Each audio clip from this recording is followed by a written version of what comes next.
अस्सलाम वालेकुम, मैं हूं फैसल तारिड़। आज 6 जुलाई है और आज दिन है बुध का। इस वीडियो के अंदर हमने एंकर इमरान रियाज खान के केस के हवाले से बात करनी है कि जिन्हें कल गिरफ्तार किया गया था और अभी तक उनकी ज़मानत नहीं हो सकी।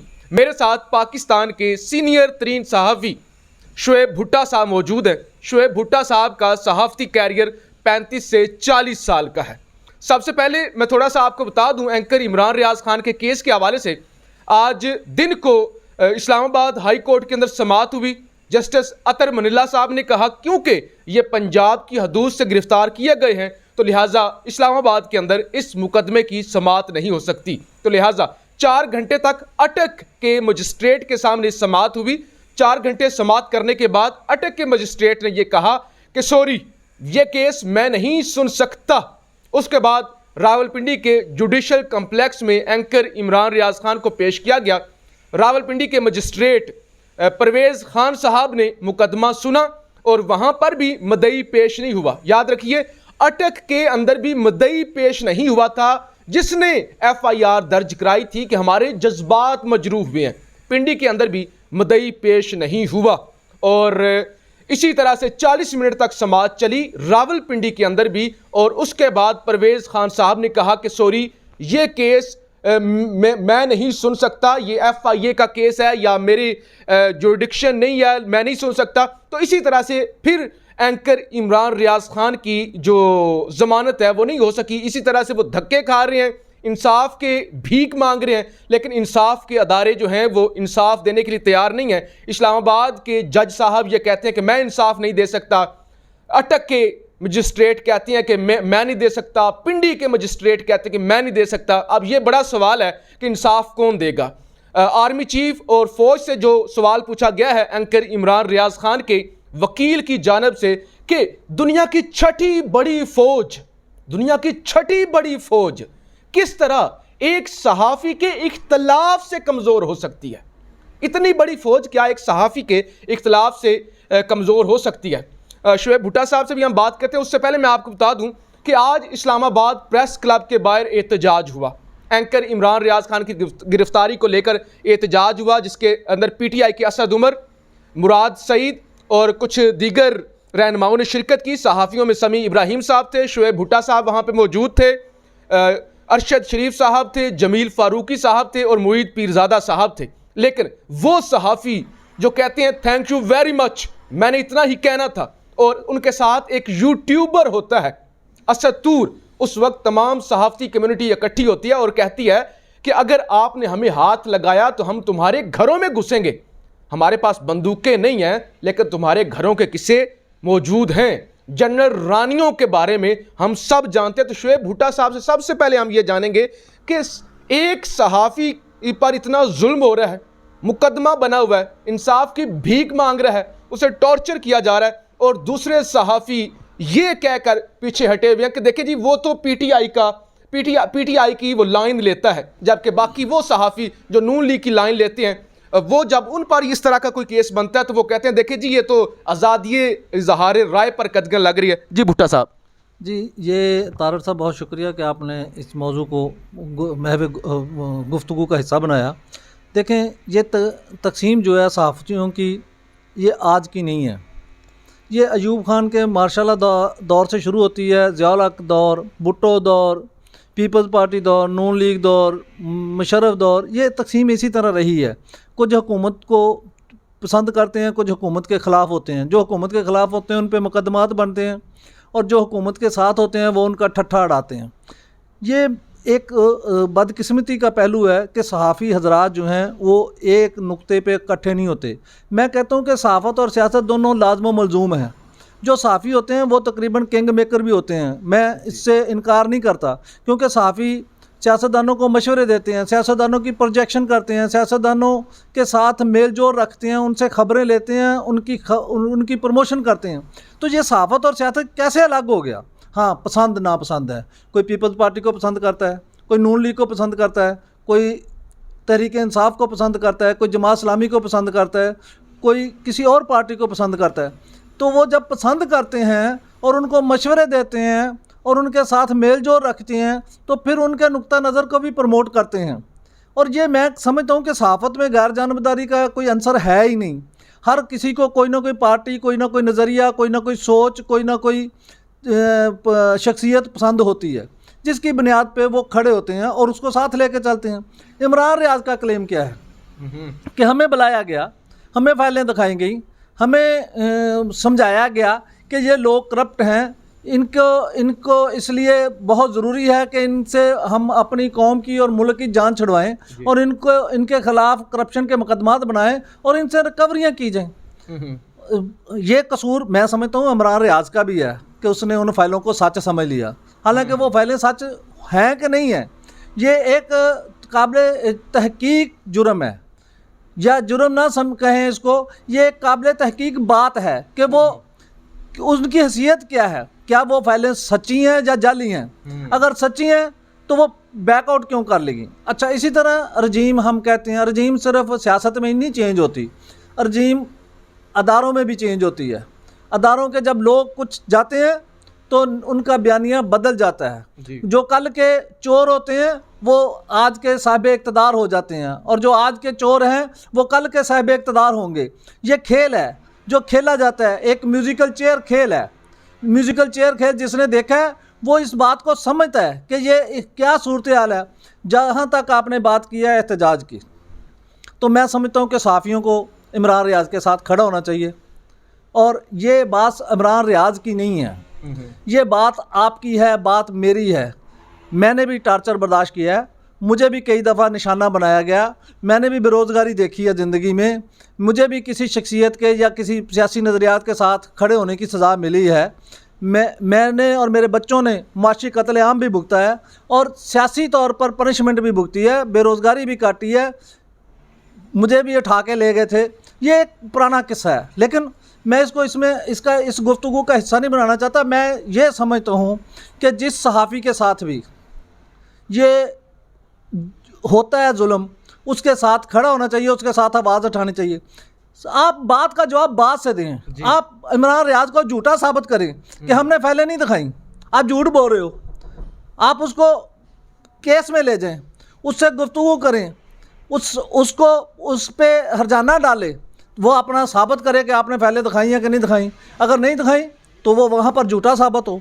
ये तरीक़ाकार के किसी के ख़िलाफ़ मुकदमे बना दें, किसी के, उसने जुर्म क्या किया है? जुर्म तो सिर्फ इतना है कि भाई मुझे फाइलें दिखाई गई, मुझे कहा गया ये करप्ट है और मैं ये इनसे पूछता हूँ कि ये मेरे साथ खेल क्यों खेला गया जब वो करप्ट नहीं थे। अगर वो करप्ट थे तो फिर उनको इक़्तिदार में क्यों लाया गया। ये वो सूरत हाल है जिस पे ये सारे केस बने हैं, और केस भी कई बने हैं, जुर्म एक है और केस FIR बहुत सारी हैं। ये सब खेल जो है ये तब भी ख़त्म होगा जब हम सब इकट्ठे होंगे। और आज का जो एहतजाज था वो नॉर्मल एहतजाज था, वो शदीद एहतजाज नहीं हुआ। हमने अपनी ज़िंदगी में ये भी देखा है, ज़िया-उल हक़ दौर में जब हम जमहूरियत की बात करते थे, जमहूरियत के लिए लड़ रहे होते थे, तो जो ज़िया-उल हक़ के हामी सहाफ़ी थे तो वो ज़िया-उल हक़ पर तनकीद करने के जुर्म में हाथापाई पर उतर आते थे, दस्तों गिरेबान हो जाते थे, मार कटाई के लिए तुल जाते थे, और सहाफ़ियों पे पर्चे भी होते थे। सहाफ़ियों ने कोड़े भी खाए। क्या जिन्होंने कोड़े खाए वो एक नज़रिए के साथ नहीं थे? जमहूरियत एक नज़रिया नहीं है। अगर इमरान खान ये सवाल उठाता है, सपोज़ इमरान खान को क्यों निकाला, या समझ लें कि वो इमरान खान के निकाले जाने पे बरहम है, तो इसमें क्या गलत है? उसकी सोच है, उसकी वो अप्रोच है, वो उस पर खड़ा है। आप उसको काउंटर करें कि ये गलत कर रहा है, इसको नहीं पता, हालात का नहीं पता, हमने इमरान खान को बताएं लोगों को क्यों निकाला, उसका जो जुर्म है लोगों के सामने लाएं। लेकिन ये कोई तरीका नहीं है कि अगर कोई एक नुक्ता नज़र पर खड़ा है और उसका नुक्ता नज़र आपको पसंद नहीं है तो आप उसके ख़िलाफ़ मुकदमात बना दें, उसको सज़ा दें और उसकी ज़मानत भी ना हो सके। अच्छा भुट्टा साहब, मसला ये है कि जब आपके पास दलील ख़त्म हो जाती है ना, फिर आप ताकत का इस्तेमाल करते हैं। अगर किसी के पास दलील होती ना कि रजीम चेंज क्यों हुआ, क्यों हमने अमेरिका के कहने पे या पाकिस्तान के अंदर कुछ शख्सियात को जब इमरान खान पसंद नहीं आ रहा था, पॉलिसियाँ पसंद नहीं आ रही थी, तो रजीम चेंज कर दिया, तख्ता उलट दिया, तो अगर तो दलील होती तो बताते जी वजह ये थी, रीज़न ये थी, इस वजह से हमने इमरान खान को हटाया है। जब आप कायल नहीं कर सकते तो फिर आप इसी तरह से किसी बुजुर्ग को थप्पड़ मार दें, सड़क पे खड़े करके, या ज़मीर साहब को, कभी किसी को आप उठा लें। लेकिन भुट्टा साहब, आपके साथ आज आपका वक्त लेने का जो बुनियादी मकसद है वो ये है कि आपने 35 से 40 साल सहाफ़त की है और आपने वो तमाम तर चीज़ें सही हैं। आप विक्टिम हैं, जो शायद एंकर इमरान रियाज खान के साथ पहली दफ़ा हुआ हो। आपने सारी ज़िंदगी ये बर्दाश्त किया है। ज़मानत क्यों नहीं हो रही? जज साहब 3 अदालतें, 3 से 4 अदालतें, चौथी हमारी सुप्रीम कोर्ट है, जो कि फौरी जब उसके अपने मामलात होते हैं रात के 12 बजे भी अदालतें खोल लेती है। तो ये ज़मानत क्यों नहीं मिल रही? इंसाफ अब कहाँ गया? देखें, जहाँ तक ज़मानत का ताल्लुक है ना, उसके प्लेटफार्म के तयन में इन्होंने बात अटका दी है। इसको कहते हैं डिलेइंग टैक्टिक्स।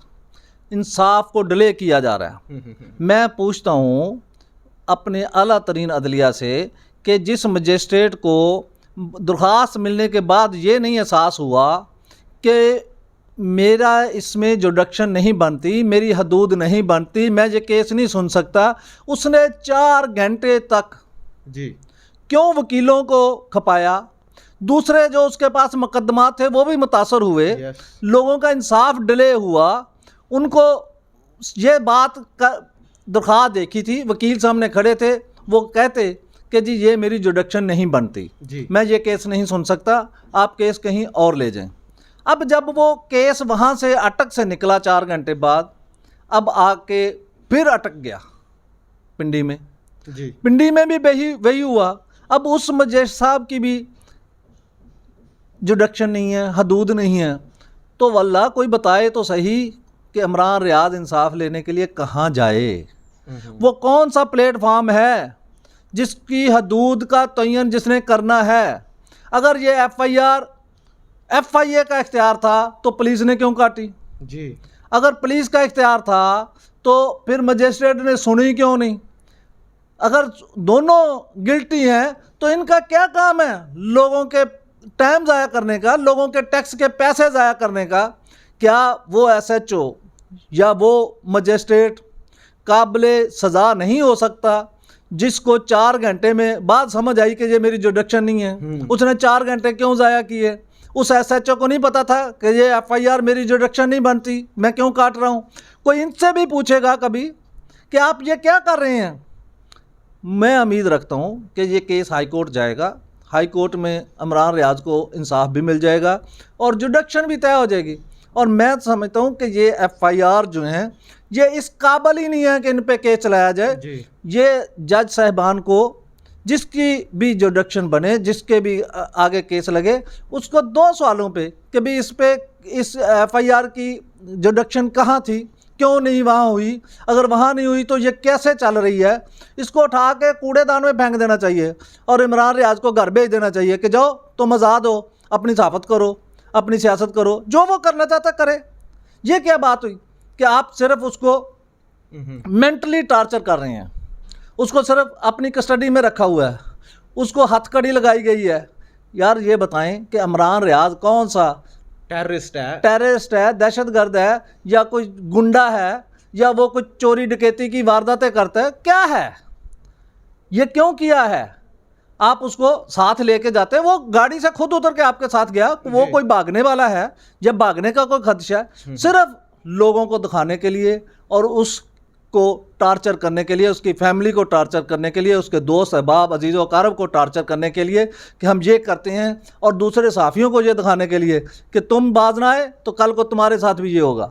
ये होता रहता है, ये ऐसी बात नहीं है। मैं साफ़ियों को सलाम पेश करता हूँ, उनकी जुर्रत को सलाम पेश करता हूँ। उन्होंने कोड़े खा के भी हक सच की बात की, और मैं ऐसे साफ़ियों को ज़िंदगी में मिला हूँ, उनके साथ वक़्त गुजारा है, जिन्होंने जेलों की, कोड़ों की अज़ियतें बर्दाश्त की हैं और अपने मौक़िफ़ पर कायम रहे हैं। सहाफ़त का ये भी एजाज़ होता है कि मुकदमे बने, मुकदमे भुगतें और वो सरखरू हों, और यही तारीख़ होती है। और इमरान रियाज अगर डटा रहा, अगर अपने पाँव पे खड़ा रहा, अगर उसने मुनाफ़क़त ना की, मसालत ना की, तो वो तारीख़ रकम करेगा। तारीख़ में जो लोग जीतते हैं वो मरते नहीं हैं। वह आम लोग तो मर ही जाते हैं, कोई गुसल खाने में गिर के मर जाता है, कोई बेड पे मर जाता है, कोई हॉस्पिटल में मर जाता है, कोई हादसे में मर जाता है। मरना तो मरना है, जब भी मरना है, लेकिन सहाफ़त का काम है, जर्नलिस्ट का काम है कि वो तारीख रकम करे और अमर हो जाए और ज़िंदा रहे। बहुत शुक्रिया भुट्टा साहब, आपने बहुत खूबसूरत बात की है। और एंकर इमरान रियाज खान का भी ये कहना था कि मुझ पर आप 40 FIRs भी डाल दें तो फिर भी मैं जब निकलूँगा तो मैं इस रजीम को एक्सेप्ट नहीं करूँगा। और भुट्टा साहब भी जानते हैं, मैं भी भुट्टा साहब का तालिब इल्म होने के नाते ये जानता हूँ कि एंकर इमरान रियाज खान की ज़मानत क्यों नहीं हो रही। और उम्मीद है तमाम पाकिस्तानी भी जान चुके होंगे कि एंकर इमरान रियाज खान की ज़मानत कहाँ से होगी, क्यों रुकी हुई है। अपनी राय का इजहार ज़रूर कीजिएगा। पाकिस्तान जिंदाबाद।